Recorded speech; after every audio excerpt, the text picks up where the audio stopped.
Oke, kita langsung mulai aja ya. Gini, kita semua tahu kalau ngomongin El Clasico Indonesia pastinya selalu panas. Tapi, ulasan kita kali ini bakal ngebahas sesuatu yang sejujurnya agak di luar nalar. Ini bukan soal adu taktik jenius di lapangan, sama sekali bukan. Perseteruan Persija dan Persib kali ini malah mendidih gara-gara drama di luar lapangan. Lucunya, fokusnya justru bergeser jadi kepanikan massal soal di mana pertandingan ini sebenarnya harus dimainkan. Bener-bener sebuah ironi yang bikin kita geleng-geleng kepala. Nah, dari situ muncul satu pertanyaan sederhana tapi ngena banget. Siapa sebenarnya yang takut? Coba deh kalian renungkan pertanyaan ini sebentar. Laga terbesar di negeri ini yang ditunggu-tunggu jutaan orang, kok malah sibuk dan panik cari stadion pengganti? Maksud saya, ayolah. Oke, mari kita bedah narasi mitos versus realita ini. Coba kita urutkan dulu kronologinya biar jelas. Awalnya, laga besar ini dijadwalkan di Jakarta. Masuk akal dong, rencana yang sangat normal. Terus, tiba-tiba muncul alasan keamanan. Wah, alasan klasik yang jujur aja udah sering banget didaur ulang. Dan puncaknya yang bikin publik makin curiga, tiba-tiba ada wacana buat mindahin pertandingannya jauh ke Samarinda. Ya jelas saja banyak yang mencium kejanggalan. Pola ngeles kayak gini seolah selalu terulang tiap kali tensi ngelawan Persib lagi tinggi-tingginya. Dan bagian ini bener-bener nunjukin ironi tingkat dewa. Coba perhatikan. Di satu sisi ada tuduhan kencang banget kalau tim tamu, Persib Bandung, takut main di Jakarta. Tapi tunggu dulu, realitanya justru pihak tuan rumah yang kelihatan kelabakan cari venue alternatif. Lah, gimana ceritanya nuduh tamu ketakutan kalau yang punya rumah malah sibuk beres-beres mau pindahan? Logika yang sangat absurd kan? Lanjut ke narasi terbalik. Kita lihat gimana drama playing victim ini dimainkan di media sosial. Sumber materi kita mencatat sebuah kutipan yang, cukup menghibur, dibilang begini.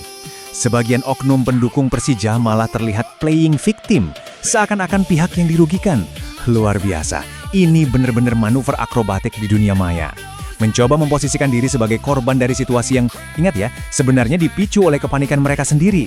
Gak heran kalau manuver penggiringan opini publik ini habis dikritik tajam sama para pengamat. Sekarang, ayo kita pakai akal sehat sebentar. Kalau kita singkirkan drama sosmed yang bising itu, rekam jejak historis nggak bisa bohong. Fakta di lapangan menunjukkan kalau Persib udah berkali-kali datang menantang maut, menghadapi tekanan luar biasa di kandang lawan. Dan mereka melakukan itu semua tanpa teater drama di luar lapangan atau nyari-nyari alasan teknis.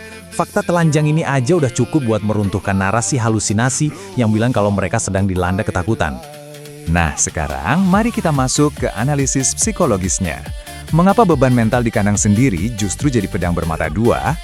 Kita tahu, atmosfer supporter di Indonesia itu super keras. Dan ada kontras yang sangat-sangat tajam di sini. Kalau tim tuan rumah lagi menang, wah jangan ditanya.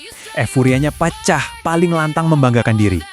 Tapi, coba tebak apa yang terjadi kalau ada potensi kalah. Reaksinya seringkali berubah 180 derajat. Langsung jadi panas, emosional, dan panik massal.